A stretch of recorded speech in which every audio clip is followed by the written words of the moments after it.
সেই জীৱ প্ৰতিমাত দেৱতা বুদ্ধি কৰা,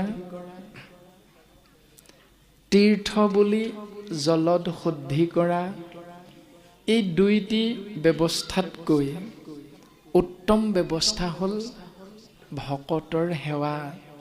যদিহে জীৱ নিজৰ মংগল বিচাৰা, উত্তম শাস্ত্ৰ ভাগৱত গীতাই ক'লে কৃষ্ণক পাইবাক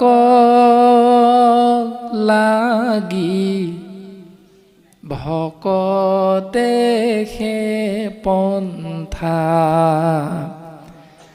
ইহাকে কহবৈ গীতা ভাগৱত গ্ৰন্থা।